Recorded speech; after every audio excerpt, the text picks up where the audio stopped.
Back to back Kollywood and Tollywood ఇండస్ట్రీలో million mark కి reach అయిన సినిమాల్లో నటించిన టాప్ యాక్ట్రెస్ సమంతా రూత్ ప్రభు. యంగ్ టైగర్ ఎన్టీఆర్ తో కలిసి జనతా గ్యారేజ్ సినిమాలో లీడ్ గా వర్క్ చేసింది. ఆ తర్వాత సమంతా ఒక్క సినిమా కూడా టాలీవుడ్ లో సైన్ చేయలేదు.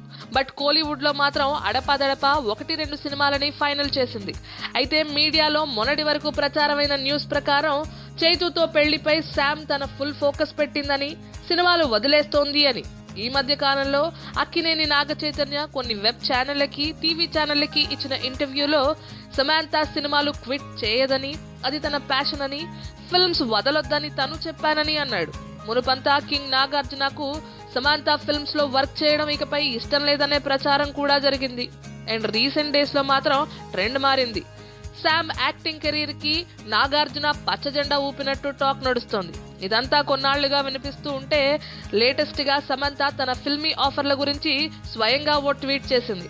తనకు పెళ్లి ఫిక్స్ అయిందని తెలియగానే ఏ ఒక్క డైరెక్టర్ ఆర్ ప్రొడ్యూసర్ కానీ స్క్రిప్ట్ వింటారా మేడం అని కూడా అడగట్లేదట.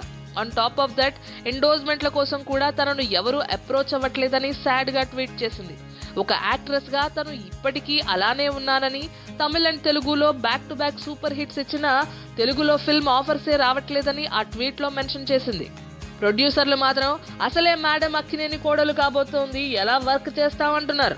ఐ థింక్ కింగ్ నాగార్జునకి కోడలు యాక్ట్ చేయడం విషయంపై సుముఖంగానే ఉన్నాడన్న విషయం ఇంకా వీరికి తెలియదనుకుంటా. అయినా పెళ్లైన యాక్ట్రెస్లు ఫిల్మ్స్ క్విట్ చేయాలనే స్టీరియో టైప్ ని నేను ఎలిమినేట్ చేయాలనుకుంటున్నాను. నేను ఎక్కడికి వెళ్ళట్లేదు, హైదరాబాద్ లోనే ఉంటాను. నా ఫిల్మీ కెరీర్ ని పెళ్లి తర్వాత కూడా వదులుకోవట్లేదు అని సినీ ప్రపంచానికి ఇన్ఫార్మ్ చేసింది శామ్. డైరెక్టర్లు, ప్రొడ్యూసర్లు ఇప్పటికైనా శామ్ ని అప్రోచ్ అవుతారా? తెలియాలంటే అఫీషియల్ గా ఇన్ఫర్మేషన్ వచ్చే వరకు వెయిట్ చేయక తప్పదు.